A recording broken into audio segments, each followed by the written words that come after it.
I just found out that Hunting Neverland is being made into a movie, and this just reminded me of one of the videos that I've made about Hunting Neverland because I've talked about this book a lot extensively because of how much I hate it. Like I've made a video just shitting on this book because of how horrible it is and how it romanticizes. I don't even want to say the word. But it's just how it romanticizes not consensual stuff during intimate acts. And then I was like, wait a minute, maybe I was wrong. Maybe this is the entire point of the book.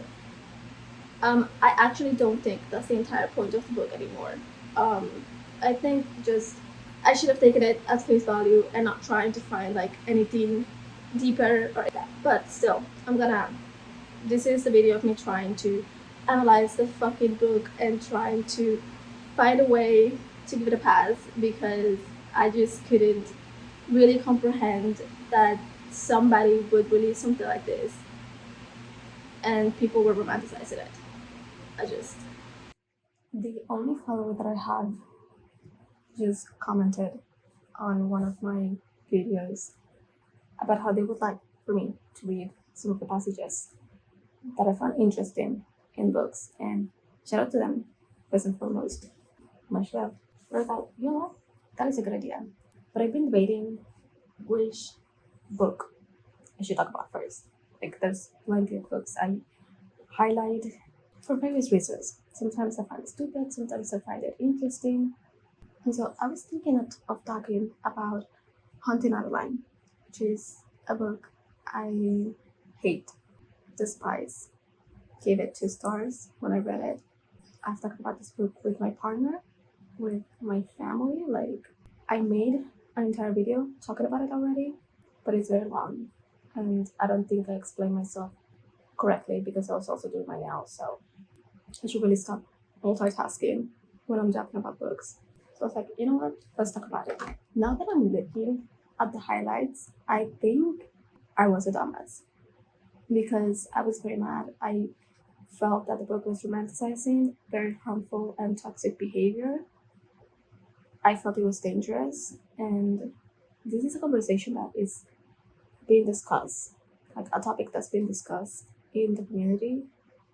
I saw a video recently from one of the creators that I watch occasionally about how Alchemize, which is a book that I have on my TBR because I've been interested in reading it, won a book prize, like a book award. And on that video is when I found out that the book is meant to be a fan fiction, like a merge between a Hermione fanfiction and Handmaid's Tale fanfiction. And it was previously called Manacle, and it was on AO3, which is a very popular fanfiction site. My alarm is going off. I have to go to work in like 10 minutes, which is really bad that I decided to record this, but I have a bad habit of recording videos in not the most ideal times.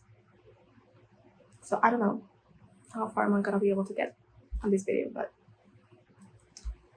whatever. And it has a lot of heavy topics. When I read the blurb, I thought it was just any typical fantasy book. And I've been hearing very good things about the book. And the only bad thing that I've heard is that the body horror is a little tough and it's very descriptive. And I was like, okay, but I can handle horror.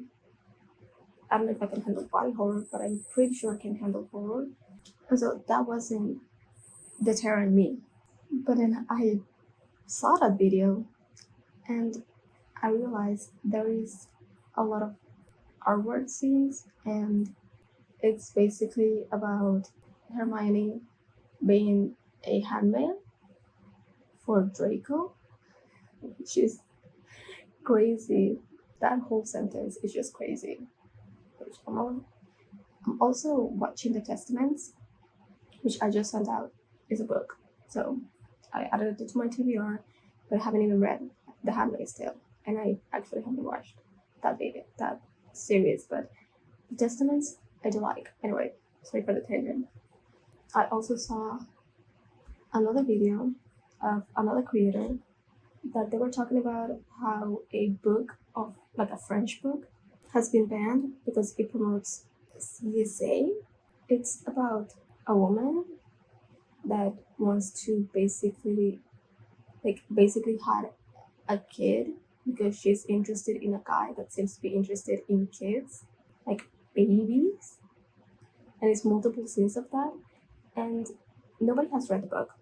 The book's been banned, it's not able to be found anywhere, and I'm not really sure if the victim has been demonized or not, if it has been made clear that the victim is not a good person, not the victim, but like the main character is not a good person. Because from parts of the video, she was talking about a paragraph that they had, and it was sort of made evident that the main character was not a good person, but I don't know how the book goes, so I cannot tell. And in Alchemist, apparently there's no discussion about how those actions that he's committing against the main character are not good.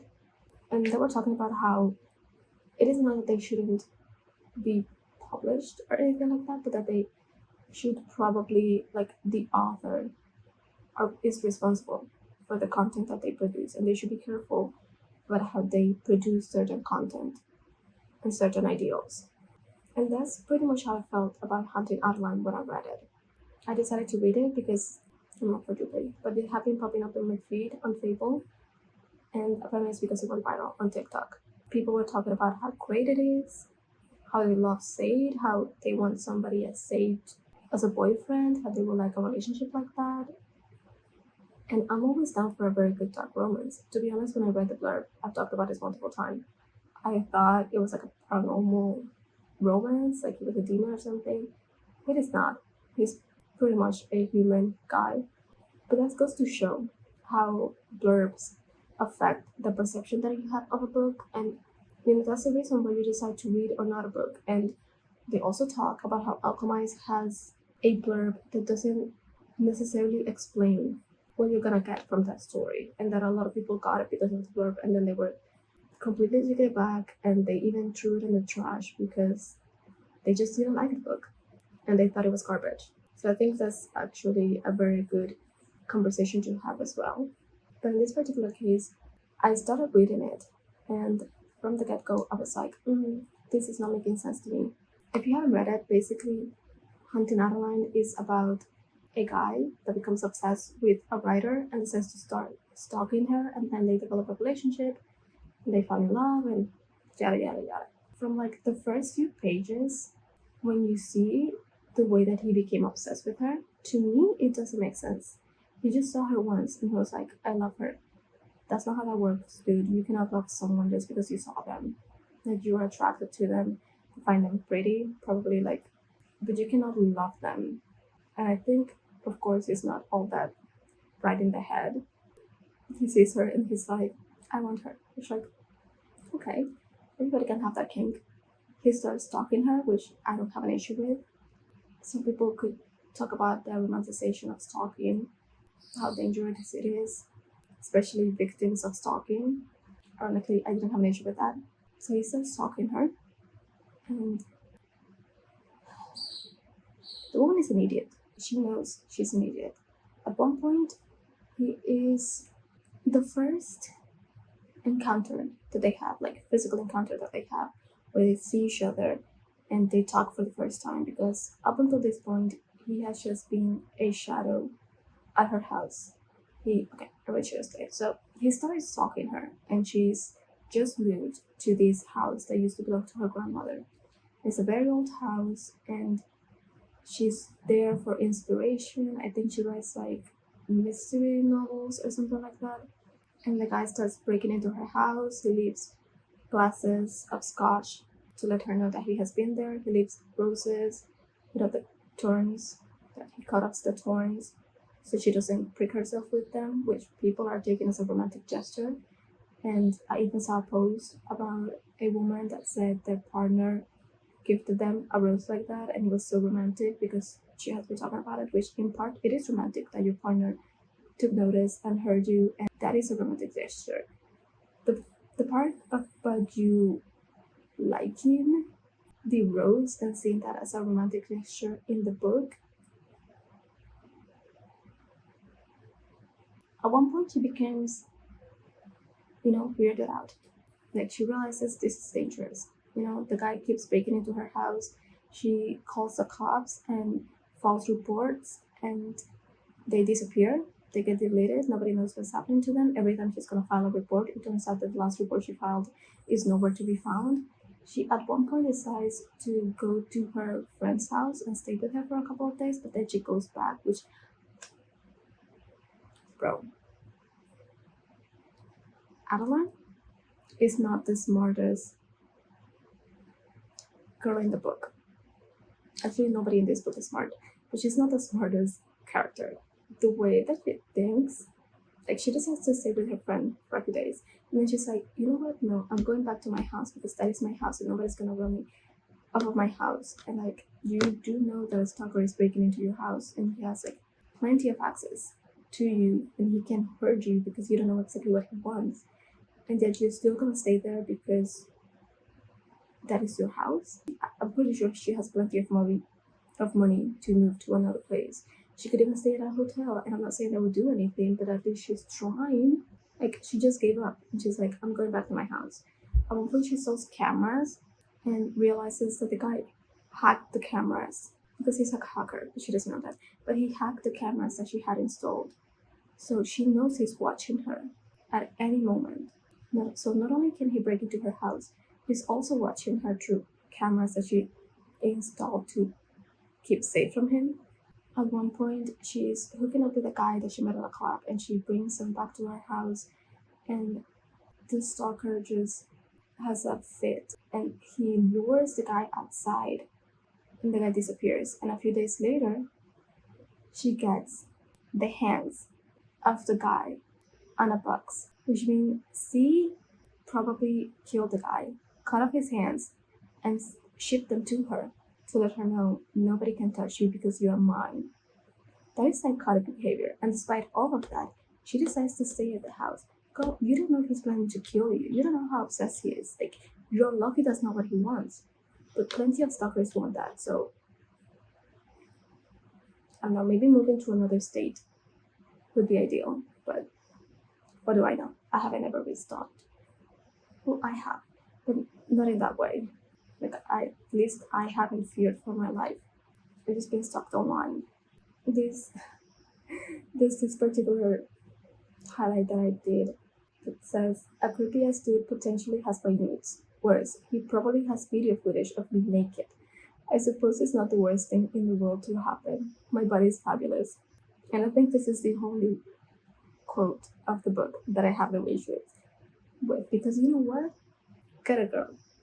That's how everyone should think about themselves. Like, yes, your body is fabulous, and you should know it.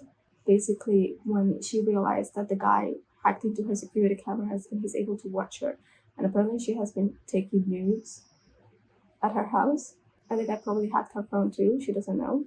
And she's talking about it with her friend, and her friend asks her who she sent the nudes to, and she says, I haven't sent nudes since I was 20. I take nudes because I like my body and I want to stare at it all day.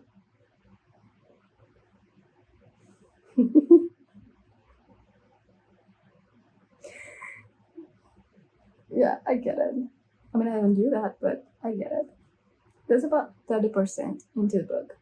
So there's this particular thing where she's called the manipulator. It's dual POV. So it's from her point of view and also from C's point of view. And her point of view is called the manipulator. Say's point of view, it's called the shadow. My partner just left, and I'm going through the highlights that I made in the book, and I just realized something. This is a traumatic bonding. That is what's happening in this book. And I think the author intended it that way. I mentioned how one of my biggest issues with the book is that I felt it was normalizing very toxic behavior and an unhealthy dynamic, and it was problematic to be romanticizing these sort of relationships to a younger audience, because this went viral on TikTok, and there were a lot of people that were romanticizing the relationship. And I felt the author didn't do a good job at portraying how bad the relationship is. This is talked about as a dark romance, and one of the requirements for a dark romance is to have a happy ending. And spoiler alert, this one doesn't have a happy ending. I don't know if it counts if the second book has a happy ending, although I don't know because I haven't read it. But I feel this is more of a horror book. And going through the book, like going through the highlights, I think I was the idiot that didn't realize the author was making it. Well, I don't know if it made it like explicitly clear that this is not okay. I was waiting. Oh, just in case I need to explain. Traumatic bonding, it's when a victim develops a bond with their abuser, like an attachment. It is not, I know a lot of people confuse it and think it is a victim developing a bond with another victim that went through a similar experience. No. Like, that's not traumatic bonding. Traumatic bonding is when the victim develops a bond with the abuser. And there's a lot of things that goes into that. For example, it needs to have a power imbalance.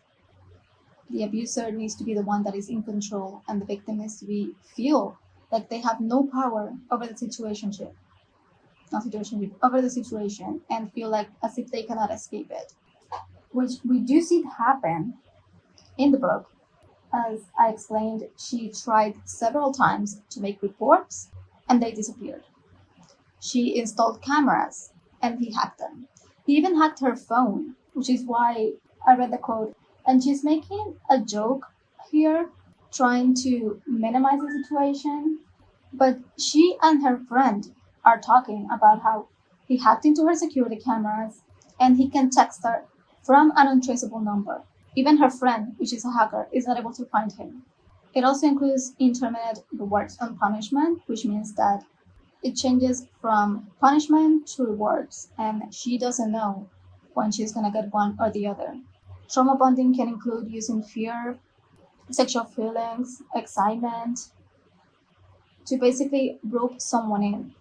There's also the term weaponized attachment, which is when a person deliberately uses manipulation to create an emotional bond that they can exploit and use to control another person. It's more of coercive control rather than a psychological response to trauma. This happens literally if there's a recurring pattern of abuse, and it's a cycle that repeats abuse and then a makeout, or what is called the honeymoon phase, which is when they apologize or the victim gets some sort of reward, which in this case is him scaring her shitless, like the stalking and scaring her, to then I'm gonna put the word on the screen because I don't know if I can say that on YouTube. Like I said, there needs to be a power imbalance. The abuser needs to seem or be the one who has all the control in the situation, and the victim needs to feel or be the one powerless, as if they have no control, as if they cannot escape the situation that they're in. Which, like I said, it is reinforced by Said constantly invading her boundaries and just surpassing any obstacle she tries to put in his way. Just like with the cameras, just with the logs, being with another guy, he seems to be able to get his way. And she doesn't seem to be able to be protected in any way. And like I said, there has to be intermittent reinforcement, which is when he abuses her, and then afterwards he treats her nice, and it continues to be repeated. Like on the first scene that they had physically together, the first time that they actually see each other, is after they've been texting for a while, and he seems to be watching her, like he's watching her through the cameras, and she knows, and he's texting her all the time, so she knows there's no way she can escape him. And she's kind of become used to the idea because, like I said, there's a power imbalance. No matter what she tries to do, she doesn't seem to be able to escape him. So he's the one who's in power. And she kind of lashes out, and they're texting on the phone, and I don't exactly remember how they got here. It's been 84 years. Basically, they're texting on the phone, and she tells him that she's gonna find him, or he says to find me or something. She's kind of lashing out at him because he said something sexual on a text. And she's looking through all of her house until she finds him. And when she actually finds him, she is very angry. She tells him to show his face, and she's terrified of this guy. She starts asking him to leave, to please leave her alone. And he says he's gonna give her a chance to run and hide from him. So she does, but he still finds her. And when he finds her, that's where the scene that sours the entire book for me happens. And it's when he outworks her with a gun. She's fighting with him, she's trying to defend herself, and she tells him, well, she doesn't tell him, but she thinks, apparently, when I'm in a life-threatening situation, all I can manage to do is make it worse. Some might call it fearlessness, but I just call it stupidity. And that's basically what my thoughts are of this girl. Like, I don't want to victim blame, but like, I feel the girl could have done so much more to try to defend herself. Like, maybe stay in a hotel. And I know it is not gonna protect her, but she could have tried, at least. That's when he shows up the gun, he points out at her, and she's apologizing profusely, saying like she's very sorry. And he tells her, "You're not sorry yet, little mouse, but you will be." And again, that's where you see the power imbalance and also the intermittent reinforcement. And also you can see the weaponized attachment. He's trying to create an attachment purposely, like deliberately. He's trying to create an attachment between him and her by using fear and excitement. And he's doing all of that in order to be able to control her. And I just want to make it very clear, because a lot of people seem to be into this scene for some reason. And this is not dubious consent. There's a term called arousal non-concordance, I'm pretty sure. And that basically means that a person can respond to stimulation even when they don't want to engage or don't want a sexual activity. And it is something that is kind of being talked about more and more, because your body can respond by reflex. It happens because your nervous system is being triggered, and it doesn't automatically mean desire. That is literally when your body and your mind are not aligned.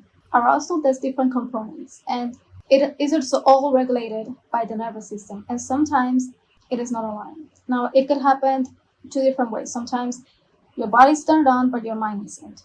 You're not in the mood, even though if your body is reacting in a way as if you are. And sometimes it is the opposite. Your body is not in the mood, it is not reacting to the stimulation, but your mind does want. Now, it can happen because of stress, it can happen because of trauma, it can happen because it's just literally a biological reflex. They sometimes compare it to as being tickled. Like, you laugh even if you don't find it funny. It is something that automatically happens. And that is literally what happens to her on that scene. She actively says no multiple times, even though when he's telling her that he can see and feel her arousal. That doesn't automatically mean she's aroused. Her body's just reacting to the stimulation he's producing, stimulation he's enacting on her. And in this scene, he is punishing her. He's demanding things from her. He's talking roughly to her, asking her what she learned, telling her to do stuff. And she's quite literally scared. She has a gun inside her. She knows he can shoot at any minute, and yet she cannot escape the situation. So she has to comply. And after it's done, she quite literally says, "My body is full of rage, humiliation, and shame. I know this. But it's like my brain can't process those emotions, so it's just choosing to feel nothing at all." Is this what trauma does? Knowing you've been violated, but your body chooses to go numb instead? And yes, that is what trauma does. It's called disassociation, and disassociation is very common during SA. It's quite literally a self-defense mechanism. It's a way for your body or your brain to try to protect yourself. It's a survival response, and it causes emotional numbness, where you basically don't feel stuff, or depersonalization, which is when like you kind of feel like out of body, like you're not. Hello. Like, sometimes people feel like they're watching themselves, or like they're acting, or they're like in automatic mode. Sometimes they even feel like they're living in a dream or a game. And after he finishes, he tosses her a rose on top of her. and then he leaves. That's a clear example of intermittent reinforcement. He punished her, and then he gave her a gift afterwards. And this can cause cognitive dissonance when they try to minimize or use the actions of the abuser in order to make it more easier to stomach. They cannot, their brain cannot process the fact that this happened to them. And in order to make it easier to digest, they're trying to make themselves believe that that is not as bad as it was, or maybe that they wanted, or something like that. Like when she's telling her friend that it happened to her, her friend asks her, was it consensual? And she tells her, well, it wasn't consensual at first. So she's even confused at what is happening. She's trying to make sense of the entire situation because she doesn't even understand it herself. And it happens a lot during cases like this, especially if there's a physical response to the stimulation. People sometimes feel like as if they're to blame, they blame themselves.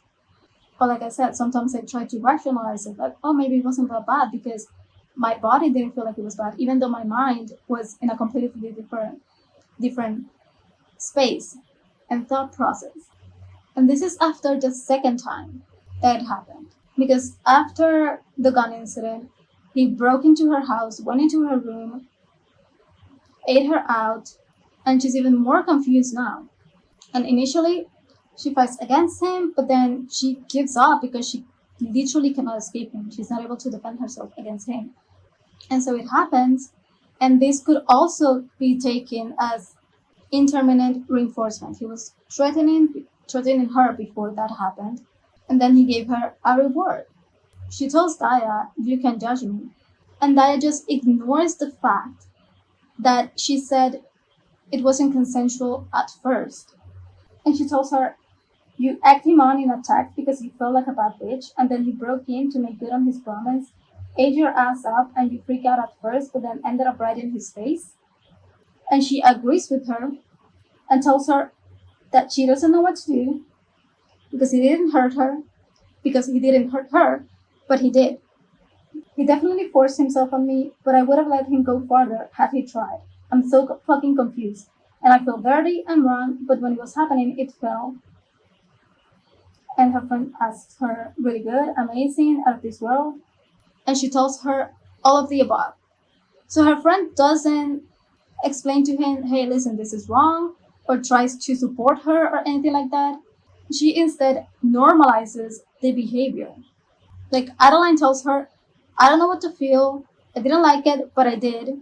She's confused, and for it to be consent, it has to have an enthusiastic yes.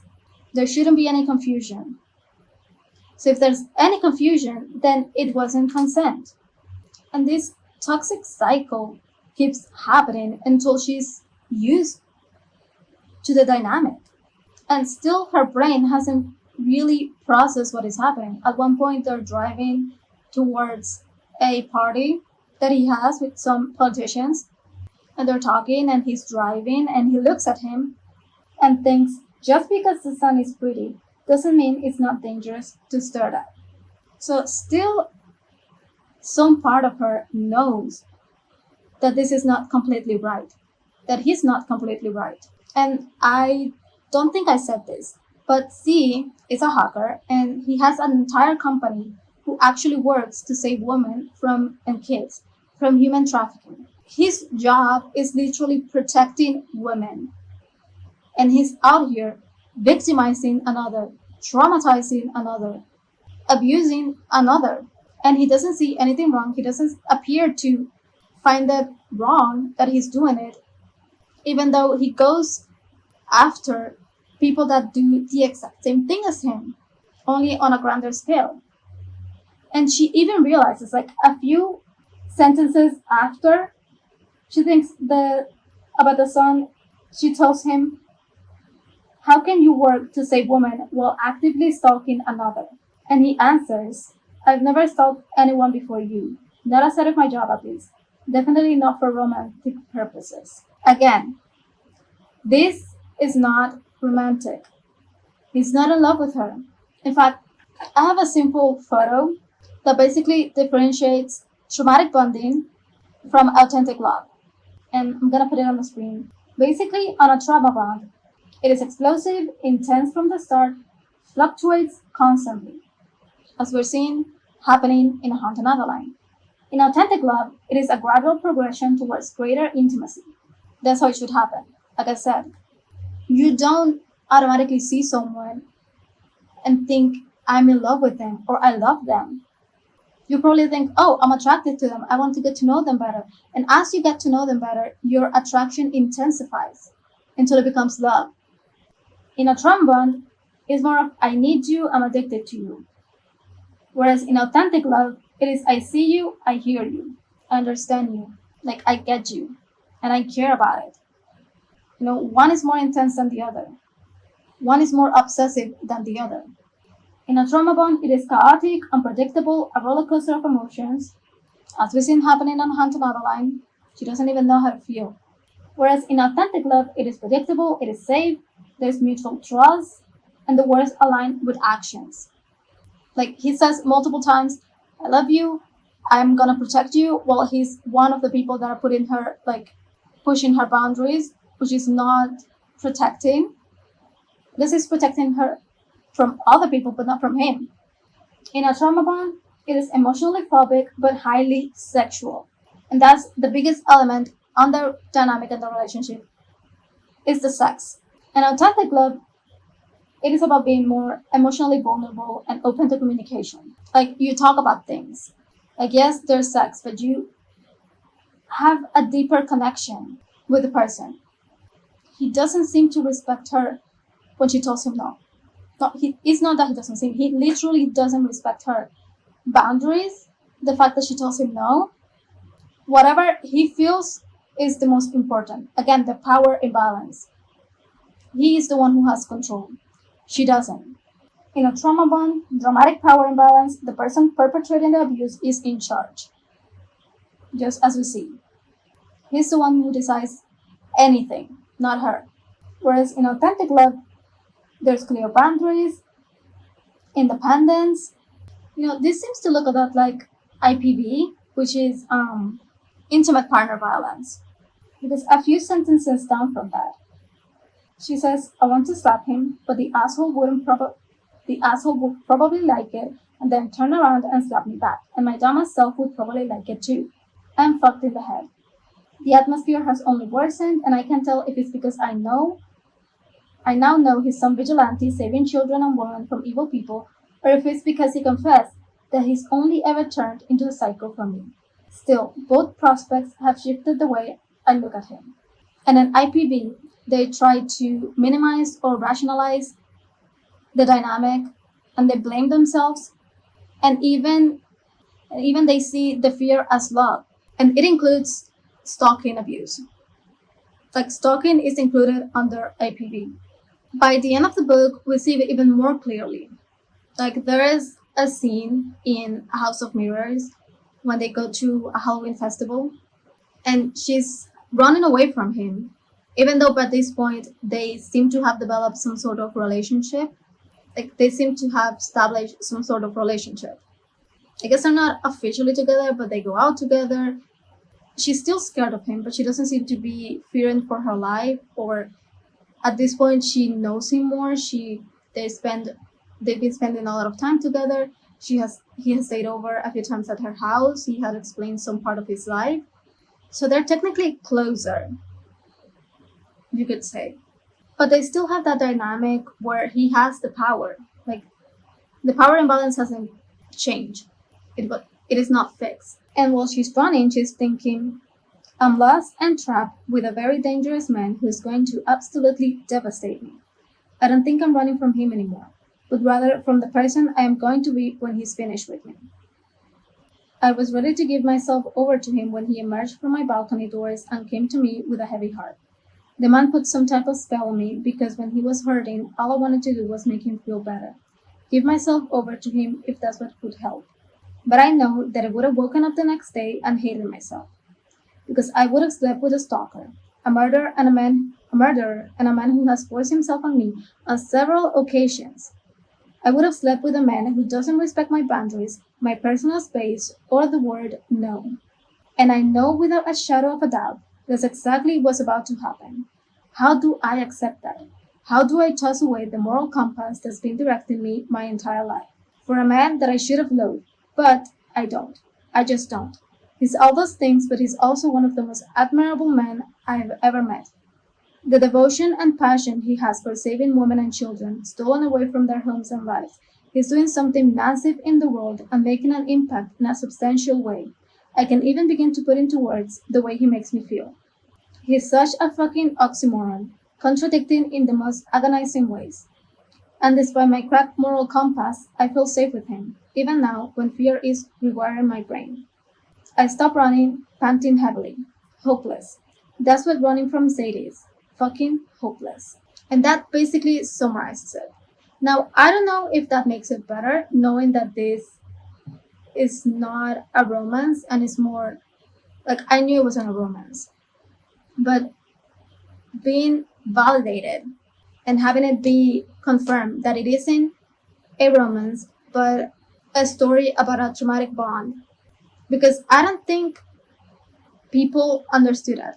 I think it went over the heads for a lot of people. And it went over my head too. Because while I was reading this, I didn't realize that's what was happening. Like I knew that's what was happening because I thought like, oh, she's first he's not in love with her, and second, she's not in love with him. She has been forced to be in love with him. She has been conditioned to be in love with him. But now that I'm seeing the highlights, it's like confirmed. Like I can see very clearly that's the plot of the story. A traumatic bond being developed, and that's why she's experiencing all those confusing emotions. That's why she's feeling all contradictory feelings. Like everything that I just talked about. The intermittent reinforcement, the cognitive dissonance, the power imbalance. It all points towards a traumatic bond. And by the end of the book, she has been completely conditioned. That's when it is specified. He has only been stalking her for 3 months. All of this happened in 3 months. She's thinking about him, and she thinks to herself, I don't know how long it's going to take me before I fully accept the fact that I've started to fall for him, that I'm accepting him into my life. After everything that she has gone through, the fact that just a few chapters ago, she was still scared of him. She was still confused, and she still is confused. And she rationalizes it by she's thinking about food, and the fact that he probably wouldn't mind if she took from his plate. And she thinks, that softens my heart into a pile of mush. Because somehow, a man that wouldn't care if I ate his food fell in love with me. That's so fucking cute. No, it's not. Did he really fall in love with you? In 3 months? And she's alone. He's not with her. He's away fighting some people, probably trying to help other girls escape from human trafficking. And the chapter ends with her saying that she feels sad. And I forgot to mention, but a traumatic bond literally rewires your brain. It like plays with your receptors, because of the intermittent reinforcement. And your brain is conditioned to be with him. Your brain recognizes being with him as being happy, and without him you feel sad. And that's why a lot of victims go back to their abusers, because their body, their brain, their nervous system got used to that. And so being with him equals being happy. Being without him equals being sad. Like your brain literally releases chemicals when they're together because it has been conditioned to do so. Like reinforcement is what we use to train any type of behavior. When you're a kid, if you do something bad, your parents say something to you. Sometimes they give you a punishment if you do something very bad. And that lets you know you cannot do that. If you do something good, maybe they'll give you a treat. Maybe they will congratulate you. And that lets you know you should do that. That is something good. It happens with animals as well. If your dog does something bad, you yell at them and you tell them they shouldn't do that. But if they do something good, maybe you give them a cookie. Maybe you pat them. That's literally the universal way to train people and animals. Yeah, I don't know how to feel about it. I don't know if I should feel better or worse because it's clearly not a romance, even though a lot of people seem to say it is, or worse because people didn't understood the message. Maybe the writer didn't was not very clear on it. Maybe they didn't write it as well as they should. I'm not a writer, and I don't want to, judge their writing or anything. But like, it appears to me that is the message of the story, and there's not a lot of people that seem to understand that. Because if this is a trauma bond story, it is not a romance. It's literally something very bad that happened. It's a trauma response. So why are people saying they would want something like that? Like, I don't know how to feel. Because at one point I feel slightly better about the book. My perspective has shifted a little bit. But at the same time, I feel a lot worse that people were not able to understand that, or that people don't care. That we are at this point in our life where that has been normalized, or people are gravitating to those types of behaviors.